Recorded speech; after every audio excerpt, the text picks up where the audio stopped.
And so we're going to jump in. This story is recounted in all of the Gospels in somewhat different variations, but we're going to start by taking a look at Mark chapter 14, verse 1.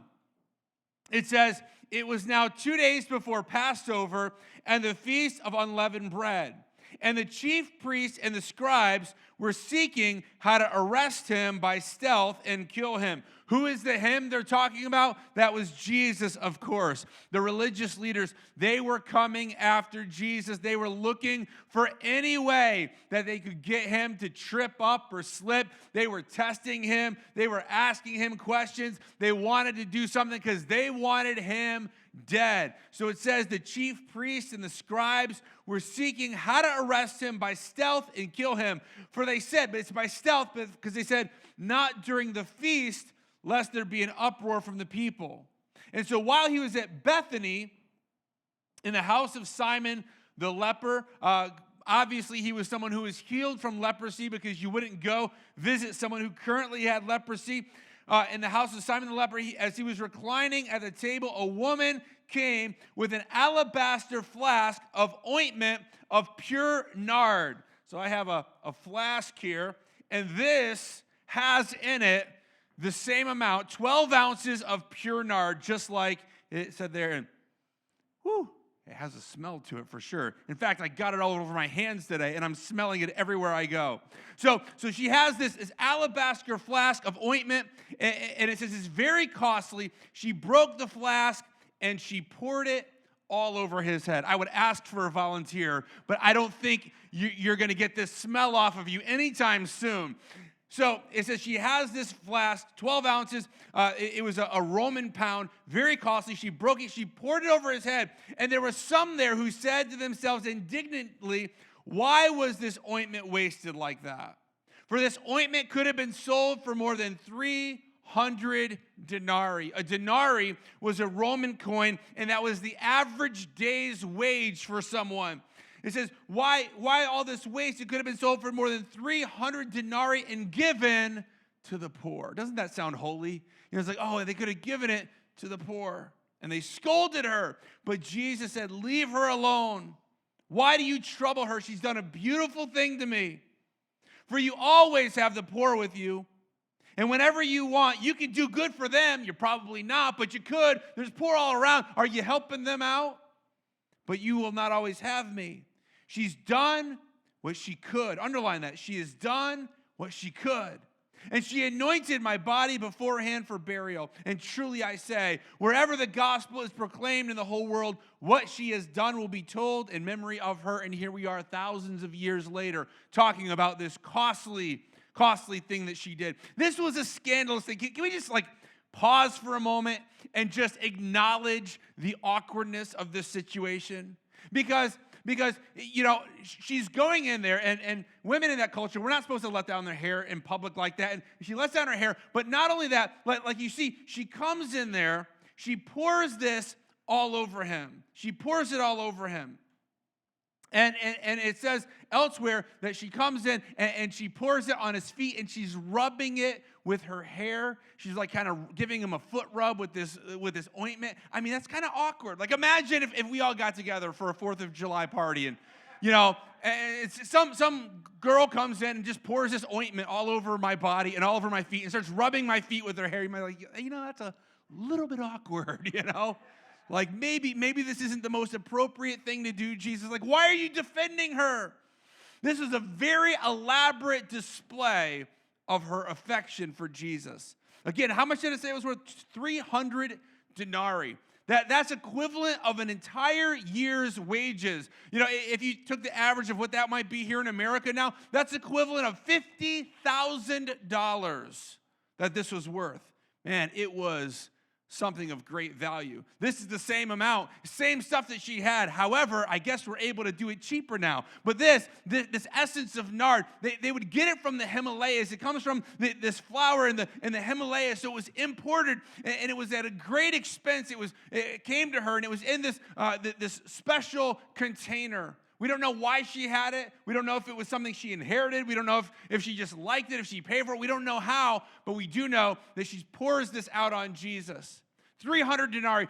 In comparison, when Jesus fed the 5,000, the Bible says it was 5,000 men plus women and children. So there could have been 10 or 12,000, maybe up to 15,000 people. We don't know. Probably over 10,000 people. And Jesus said to the disciples, go and feed them. And they said, we can't feed them. It would cost us 200 denarii to feed them all. So again, you can imagine this was worth 300 denarii. And they said, we could feed this crowd of 10,000 people for probably 200 denarii. See, this was an act of worship. See, when we think about worship, you know what we often think about? We think about singing our favorite song as it comes on K-Love. Like that's what we think about worship. That's what we think. You know, worship isn't just about the songs that we sing. It's not just some genre of music that makes money for corporations out there, right? Worship has a little bit to do with music, but it's not all about music. It isn't about it. It's about how we live our lives. In your notes, if you're taking them, worship isn't about the songs we sing, but the sacrifice we bring. See, it's more about the sacrifice.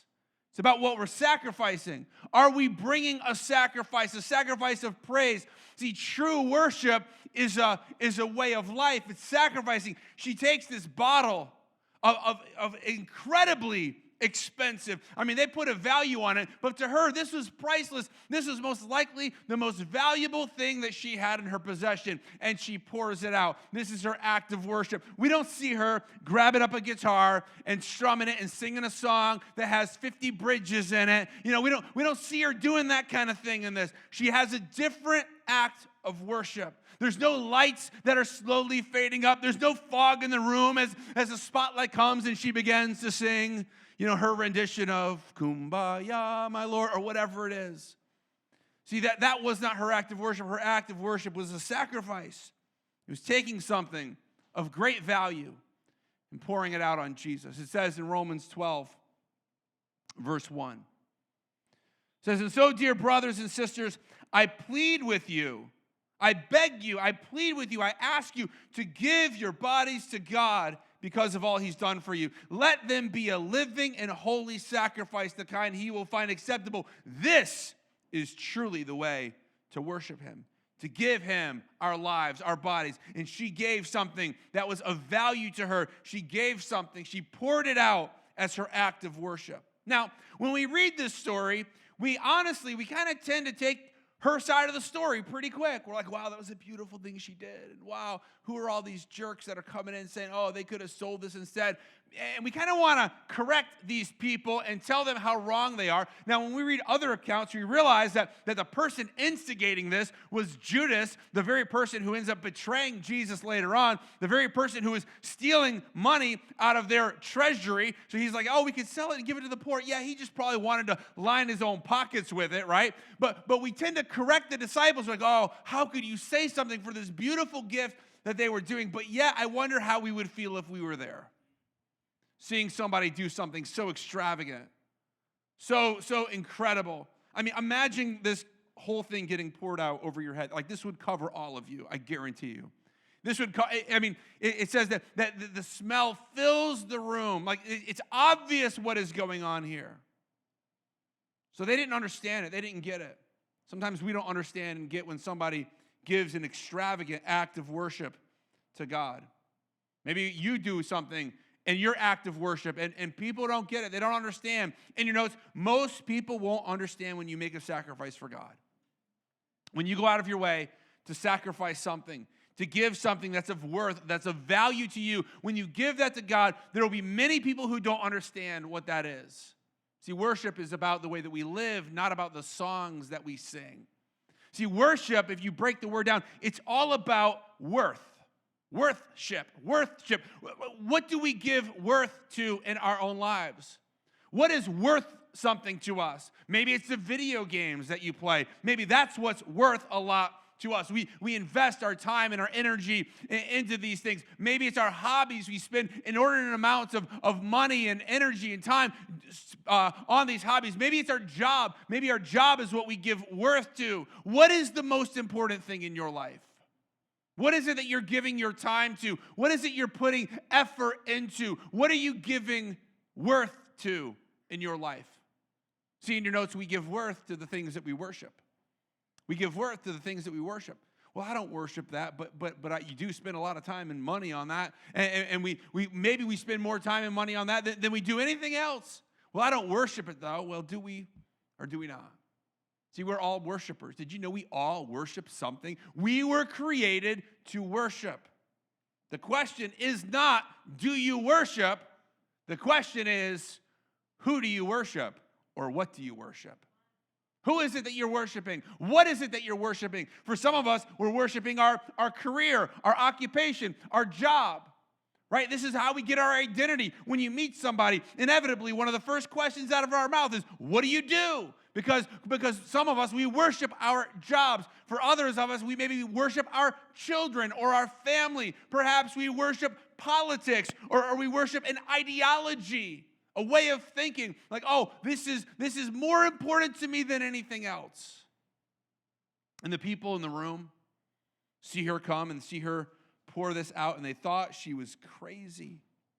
They thought she was crazy for what she did. But maybe she wasn't crazy. See, maybe she put value on something that couldn't be seen. See, maybe it didn't even seem like a sacrifice at all. It said there, remember I had you underline, it said, she did what she could. She did what she could. After all that God had done for her, she did what she could. Jesus went on to tell a story about someone who owed, 500 denarii, so more than a year's wages, or somebody who owed 50 denarii, and the lender forgave them both. He says, who loves more? The person who forgave the most. That's right. And so this woman was forgiven. She gave something, though, that she valued. She gave something that was extravagant, and it kind of makes us wonder, though, why this waste? Like, if we owned this and it was really worth a year's wages, would we just pour it out on somebody like that? Why this extreme waste? Well, let's continue on. Actually, we're gonna look at this account in a different one of the Gospels. This is from the Gospel of John. John 12, verse 1. Now, there's a few details that are a little bit different, and we could go into the reasons why, but it says 6 days before the Passover celebration began, Jesus arrived in Bethany, the home of Lazarus. Okay, so this is something a little bit different, a detail that we did not previously see. We saw before that there was a guy who lived there by the name of Simon, but now we see that Lazarus also lives there, the home of Lazarus, the man he had raised from the dead. Said, and a dinner was prepared in Jesus' honor, and Martha served, and Lazarus was among those who ate with him. Verse 3, then Mary took out a 12-ounce jar of expensive perfume made from the essence of nard, and she anointed Jesus' feet with it, wiping his feet with her hair. And the house was filled with the fragrance. See, Mary knew what Jesus had done for her. Right? Mary knew what Jesus had done. Her brother was dead. You remember the story about Lazarus? Lazarus was dead. He was buried. He was dead for 4 days. Jesus came, said, Lazarus, get out of there. And Lazarus comes to life again. And now he's out there. Lazarus is there, and he's partying. He's the life of the party. He's on the dance floor, like tearing it up. Everybody's like, he was dead not too long ago. And here, look at him dance. He doesn't even know how to dance, but he's doing it anyway. It's a party for Jesus, and she breaks out this perfume.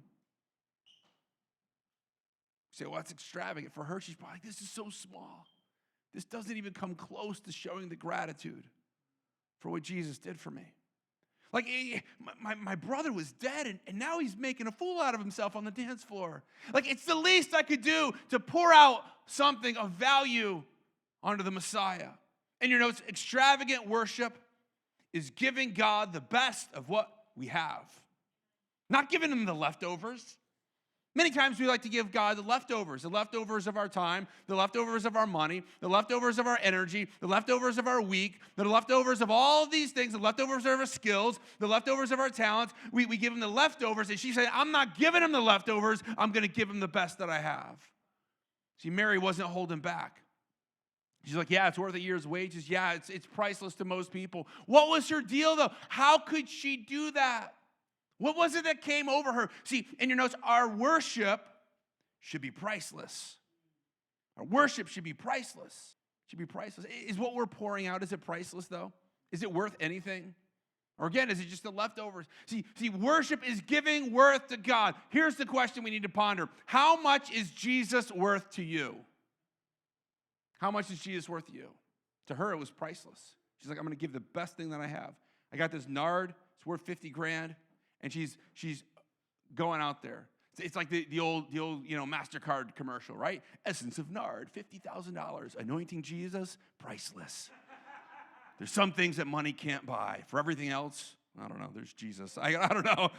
I didn't think that out all the way. But here's the thing. She gave the best that she had. See, our worship for God should be passionate. And she doesn't hold back. She just gives it all. She did what she could. Have you ever been this passionate about loving Jesus where you're like, whatever I have, I just got to give something. I want to give the best that I have.